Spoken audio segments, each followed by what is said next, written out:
السلام عليكم. انت بتعمل ايه يا جدي هنا؟ انت مين يا جدع انت؟ ده انا حفيدك. حفيدي مين؟ انا راجل فقير وشحات. ايه ده؟ شحات ازاي؟ يعني الفيلا دي مش بتاعتك ولا العربيات ولا الحاجات دي؟ انت تابع مين يا جدع؟ احسن تكون تابع العمده. انا راجل فقير وشحات وعايش في حمى العمده دوت، وربنا يخليه لينا. انا لولا هو كنت زماني نايم على الزراعيه دلوقتي، لكن هو بيشغلني. انت عارف بيشغلني ايه؟ قال لي عد ورق الشجر، وقال لي لما اخلص ورق الشجر مش عايزك تقعد عواطلي ولا عالة. قال لي شوف الفرخه دي ذكر ولا انتايه، وانا اقول لك انه راجل طيب وربنا يعلم احنا بنحبه قد ايه. يا نهار ابيض. طب يا طب يا جدي، ده الفيلا دي تعمل لها 15000 جنيه. بسم يعني الله ما رخيصة. شاء الله، رخيصه جدا. رخيصه جدا. العمده دوت هو راجل ضلالي وكل حاجه، بس راجل طيب وامير ويعرف ربنا. وسبحان الله وشه كده يقطع الخميره من البيت. وزي ما يقول المثل، يقول لك الفجر ما يجيش غير الكلب اللي قاعد لك دوت. انا مش قصدي على العمده، انا قصدي على الراجل اللي بعيد. مين هناك؟ انت بتعمل ايه يا جدع انت وهو؟ والله يا عمده انا بعد ورق الشجر زي ما قلت لي. ياض يا محمود، معلش يا عد عمده. الورق. لا عد الورق. عد الورق. لا يا عمده. اهرب يلا. في الفيديو اللي فات اتكلمنا عن جامع الازهر، واللي قبليه اتكلمنا عن جماعه الحشاشين.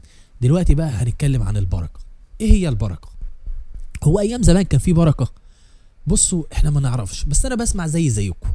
ايام زمان، الايام دي انا ما عشتهاش ولا انتوا عشتوها، بس كلمه البركه هي مذكوره في القران. قال تعالى: سبحان الذي أسرى بعبده ليلا من المسجد الحرام إلى المسجد الأقصى الذي باركنا حوله. يعني كلمة البركة مذكورة في القرآن، تمام؟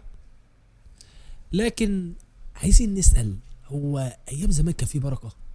بص يا باشا، أيام زمان كان في بركة، وأحلى بركة. العربية كانت ب 332 جنيه، الشقة ب 2000 جنيه. شقة الفول؟ لا، الشقة. هتقول لي شقة مهجورة، أقول لك لا، في الزمالك الفيلا كانت ب 11000 في مدينة نصر. هتقول لي ايه؟ صحراء، ومين اللي هيعيش في الصحراء؟ هقول لك وفي الزمالك ب 15000 جنيه. علبة السجاير ب7 ساغ. اللحمة ب90 قرش. ايه؟ الدولار ب40 قرش ايام جمال عبد الناصر، وايام الملك فاروق كان ب25 قرش، وايام السادات كان ب60 قرش، وايام مبارك كان ب4 جنيه. ده ايام زمان. ايام زمان كان ابوك بيشتغل ب10 جنيه، كان بيجيب اكل وفراخ ولحمه وسمك ورز، ويتبقى من 10 جنيه فلوس كمان. حاولت اسال الناس القديمه اللي عاشت ايام زمان عن البركه. اول واحد سالته كان ابو عمار ياسر، اللي هو اللي بيخرج الفيديو دلوقتي. قلت له: يا عم ياسر، هو ايام زمان كان في بركه؟ قال لي: احلى بركه، احنا كنا عايشين في نعيم، احنا كنا بنشرب من الترعه. كان اي حد بيجي له صداع يقول لك: خد نوبالجين، يلا خد نوبالجين. كان كل بيت في حته جبنه فلاحي تاكلها طعمها احسن من اي كريب. كان عندنا صحه والناس بتحب بعض وما كانش في مشاكل، وكان عددنا قليل والاراضي كتير وواسعه، والناس ما كانتش كتير كده. وسالت ابويا، قلت له: يابا، هو ايام زمان كان في بركه؟ قال لي: قول يا ابني، قول، انت كنت عايش ازاي يابا؟ قال لي: ايام زمان دي كانت احلى بركه. ايام زمان اتجوزت امك وعملت لها فرح وكتبت لها مؤخر صداق 500 جنيه. امك لو فتحت بقها دلوقتي هرمي ال 500 جنيه دول في وشها وارميك انت وهي في الشارع. ودي البركه الحقيقيه. واحب اقول لك يابا ان ده بر الوالدين اللي انت علمتوني، وامي بتتفرج على الفيديو دلوقتي. خلينا نرجع شويه للشباب اللي عايشين معانا دلوقتي، جيل الالفينيات. تفتكروا ايام زمان كان في بركه؟ يعني انت دلوقتي لو واحد عرض عليك يقول لك ترضى ان انت تعيش دلوقتي ولا تعيش ايام جدك؟ انا سالت اصحابي اللي بيدرسوا معايا، انا اتفاجئت بالاجابه بتاعتهم. ابو بكر، تفتكر انت عايش دلوقتي احسن ولا جدك؟ جدي اكيد يا عم، اكيد جده. ايام زمان كان في بركه وكان في حب الناس اللي بعضيها. يعني انت عايش احسن من جدك دلوقتي، صح؟ لا، جده افضل اكيد. يعني ايام زمان كان في بركه؟ اكيد. اكيد. يعني انت عايش احسن من جدك؟ لا، جدي كان. هات ده، هاته، انا عايزه. مين الواد اللي اول ما شاف الفيديو جري ده؟ هو الواد ده علي طار ولا ايه؟ لا يا عم، ده واحد صاحبي بيدرس معاه في الجامعه الامريكيه، ده من اريتريا. هربان من الجيش عندهم 50 سنه لحد ما توصل لسن ال50. لحد ما توصل لسن ال50 بياخدوك كده يرموك في الصحراء. لو مت خلاص، لو عشت بياخدوك يرموك تاني لغايه ما تموت. اول ما بتوصل لسن ال50 بيقاسوا منك، يقوموا مطلعينك بره الجيش، وممنوع ان انت تسافر بره اريتريا غير لما تكون عندك 50 سنه، فعمرك كله بيضيع.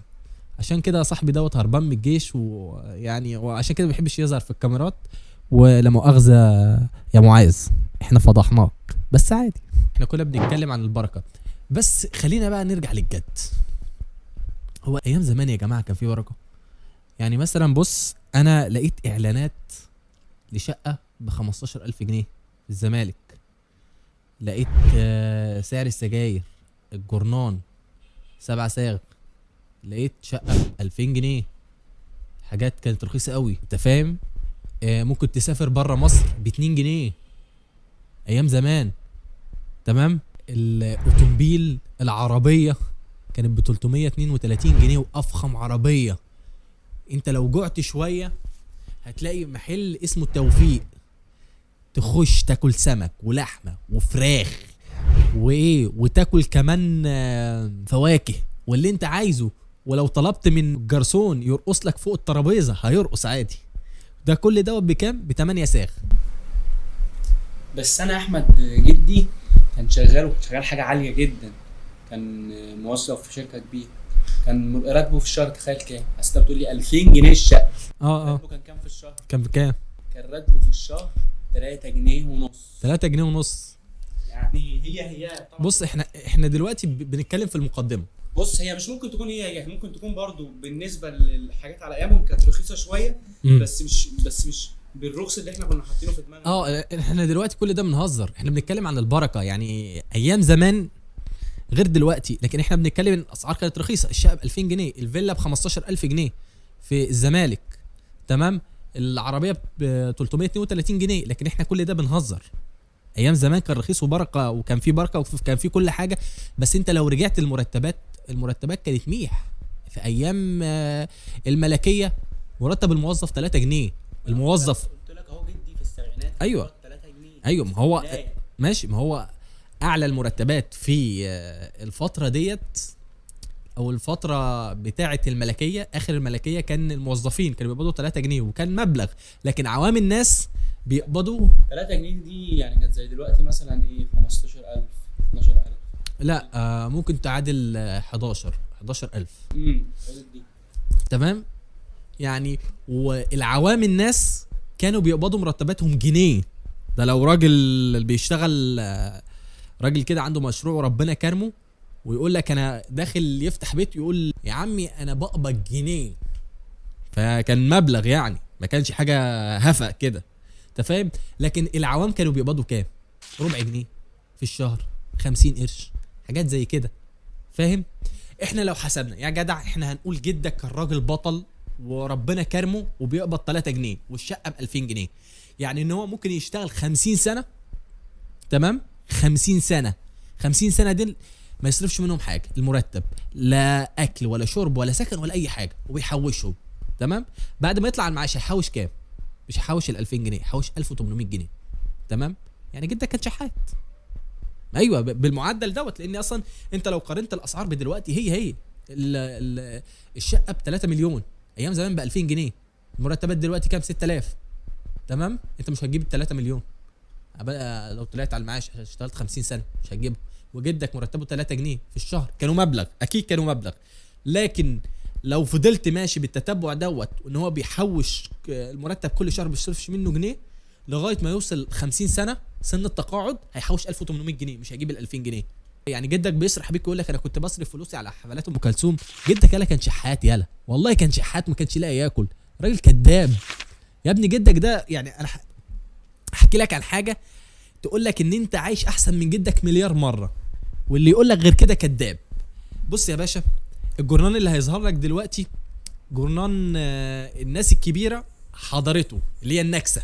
جدك لما كان سنه 20 سنه، اول حاجه قابلته في وشه هي النكسه. راح قال لخطيبته معلش هو 3 سنين هقضي الجيش وارجع لك، هوا صد رد ارجع لك 3 سنين. دخل الجيش من هنا، النكسه قامت من هنا، قعد 10 سنين. رجع لخطيبته لقاها اتجوزت وخلفت، واصغر عيل بيقول لجدك يا انكل. جدك بقى انكل وهو عنده 20 سنه. الجيل الكبير دلوقتي اللي حضر النكسه ده، الجيل ده اتفحت ورد. النظام الملكي كان اسوأ نظام في مصر، انت فاهم. يعني انا هجيب لك ورق وصور هعرضها في الفيديو دوت. المصريين كانوا ايام الملكيه، تمام، هتلاقي بياع العرق سوس ماشي حافي. هما المصريين كانوا كده ماشيين حافين، تمام. هتلاقي اغلب الناس في الشارع ماشيين حافين. في مبادره الملك فاروق عملها عشان يحارب التشرد، لان اغلب المصريين كانوا ماشيين حافين. في صوره كمان هعرضها، الصوره ديت اتصورت في عهد الملك فاروق، جايبين فلاحه ماشيه حافيه. دي حياه المصريين. الناس دول كانوا بيشتغلوا 16 ساعه في اليوم وكانوا بياخدوا نص رغيف عيش.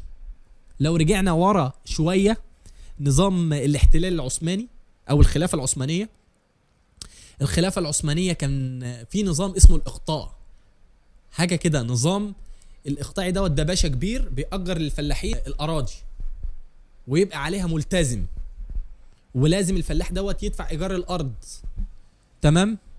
والذكر اللي عقله يوزه ما يدفعش ايجار الارض، في حاجه اسمها المشد.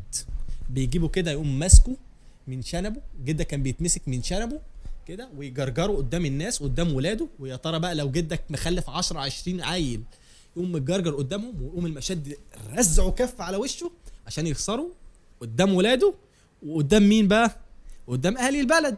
لما الراجل يتضرب بالكف على وشه ويتحلق له دقنه، خلاص. دار الوثائق المصريه بتقول ان اعمار الناس في النظام الملكي ما بين الملك فاروق والخلافه العثمانيه، يعني ما بين محمد علي واخر احفاده الملك فاروق، اعمارهم كانت بتتراوح من 40 لل 30. وده حاجه صغيره جدا. ده بيدللك قد ايه الفقر وانعدام الرعايه اللي كانوا عايشين فيه، انت فاهم؟ يعني كان في جريده مصريه نشرت ان المصريين عايشين زي البهايم. واحد عايش في اليوم على ربع رغيف عيش، واحد بيزرع ارض وبيشقى ويتعب على نص رغيف عيش، نص رغيف عيش. حتى احمد محرم لما جه القناطر، مدينه القناطر اللي انا عايش فيها، فبص كده شاف النخيل والزرع والحاجات العاليه ديت، فهو اتحسر، فقال ابيات شعر يعني زعلان على الفلاح، الراجل اللي زرع الاراضي دي كلها وفي الاخر ما بيلاقيش رغيف عيش يعني يسد جوعه. فبيقول ايه؟ يغني قلوب المترفين بماله ويعيش في بزغ وفي املاق، سبحان من شرع السبيل لخلقه، اكذا تكون تفاوت الارزاق. فكان بيتحسر يقول لك يغني قلوب المترفين بماله، واحد بيجد وبيتعب وبيشتغل عشان ايه؟ يغني قلوب المترفين عن البشوات والبهوات، ويعيش في بزغ وفي املاق، في فقر وجوع ومشقه. سبحان من شرع السبيل لخلقه، سبحان الله، أكذا تكون تفاوت الأرزاق؟ أكذا الفلاح اللي عايش حافي وجعان وشقيان وبيزرع وبيعمل كذا، والباشا اللي ما بيعملش حاجة هو ده حاله، أكذا تكون تفاوت الأرزاق؟ يعني الفترة دي كانت أسوأ فترة عدت على جدك بصراحة، أسوأ فترة، لدرجة إن أسر كتير من مصر هجرت وسابت مصر ومشيت. تخيل انت يعدي عليك شهر او سنه ما تقدرش تزرع الارض، او يجي لا قدر الله حاجه في الارض تبور الارض، ويبقى عليك فلوس للملتزم، فيضطر الملتزم ان هو ياخد الحيوانات بتاعتك، ولو ذكر فتحت بقك معاه يرميك بره بيتك ويرميك في الشارع وياخد منك كل حاجه. انت فاهم؟ يعني من اكتر الافلام اللي عبرت على الفتره الصعبه اللي كانت فيها الخلافه العثمانيه هو فيلم الارض. فيلم الارض بيعبر عن نص الواقع بجد. دي حاجه حقيقيه. يعني دار الوثائق المصريه كانت بتذكر جرائم حصلت، كميه من الجهل والفقر والمرض رهيبه. الناس كانت بتموت من الصداع النصفي، انت فاهم؟ بكتيريا المعده اللي هي اسمها المغص كانوا بيموتوا منه. يعني لو جدك عايش اسالهم، تمام؟ يعني انا ابو عمار ياسر اللي هو اللي بيخرج الفيديو دلوقتي بيقول لي انا افتكر اول سرير نمت عليه، افتكر اول يوم خرجت بيه من البلد بتاعتنا، انت فاهم؟ فكل دوت احنا بنتكلم على ايه؟ بنتكلم انت دلوقتي عايش احسن من جدك بكتير، احمد ربنا. فمعنى كده ان الفرق ان هم كانوا راضيين بقضاء الله وقدره واحنا مش راضيين، فعشان كده هم حسوا بالبركه في العيشه واحنا مع كتر الفلوس يعني الحاجات اللي متوفره لنا دلوقتي، فاحنا ايه ساخطين بقضاء الله وقدره.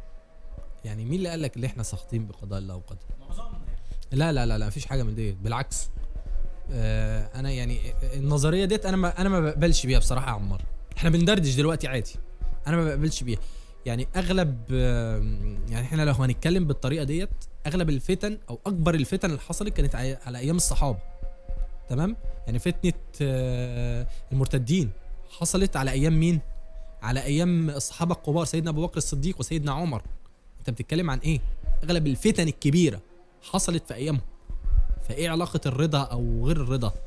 الناس ديت يعني طبيعه البشر عادي ان في مختلف، في واحد متدين واحد غير متدين، واحده معريه شعرها وواحده لابسه حجاب، فدي طبيعه البشر. فايه علاقه دوت بدوت؟ انت بتتكلم لو الناس دي ما بتغلطش ما كانش ربنا نزل الشرائع. انت لو عايز تعيش ايام جدك، انت عايش دلوقتي احسن بكتير. ايام زمان بركه ايه يا حبيبي؟ بركه ايه؟ جدك يتمنى ربع اللي انت عايشه دلوقتي، فاحمد ربنا.